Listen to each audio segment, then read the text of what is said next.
পাফাগৰ যেন ডুব নাযাওঁ তাৰ বাবে মই তোমাৰ নাৱত উঠিছো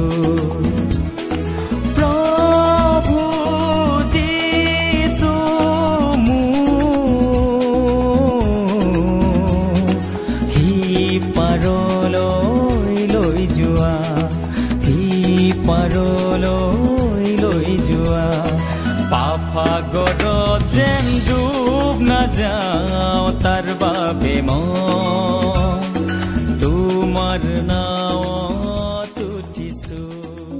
প্ৰভু যীশু খ্ৰীষ্টৰ সৰ্বশ্ৰেষ্ঠ নামত আপোনাক অভিবাদন জনাইছোঁ। পবিত্ৰ বাইবেলৰ যোহনে লিখা শুভবাৰ্তাৰ 13 অধ্যায়ৰ 2টো পদত আমি এনেদৰে পঢ়োঁ, পিতৃয়ে যে তেওঁৰ হাতত সকলোকে সোধাই দিলে আৰু নিজে যে ঈশ্বৰৰ পৰা আহিছিল আৰু ঈশ্বৰৰ ওচৰলৈ যাব এই সকলোকে জানি। ইয়াত আমি পঢ়োঁ, পিতৃয়ে তেওঁৰ হাতত সকলোকে সোধাই দিলে।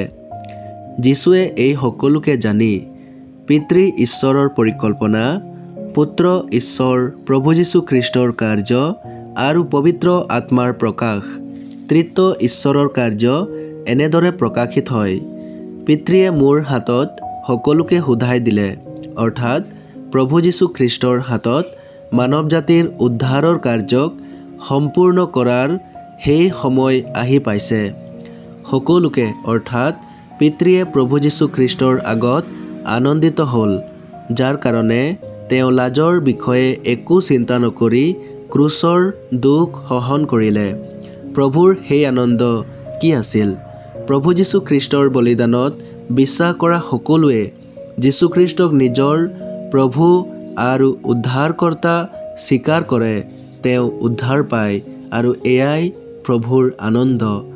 মই পিতৃ ঈশ্বৰৰ ওচৰৰ পৰা আহিছোঁ, অৰ্থাৎ তেওঁ স্বৰ্গৰ পৰা ঈশ্বৰৰ পৰিকল্পনা সম্পূৰ্ণ কৰিবলৈ এই জগতলৈ আহিছিল। তেওঁ নিজৰ সকলো কাৰ্য সম্পূৰ্ণ কৰাৰ হেতুকে তেওঁ এতিয়া পিতৃ ঈশ্বৰৰ ওচৰলৈ গ'ল। আপুনিও প্ৰভু যীশু খ্ৰীষ্টত বিশ্বাসৰ দ্বাৰা উদ্ধাৰ পাব পাৰে।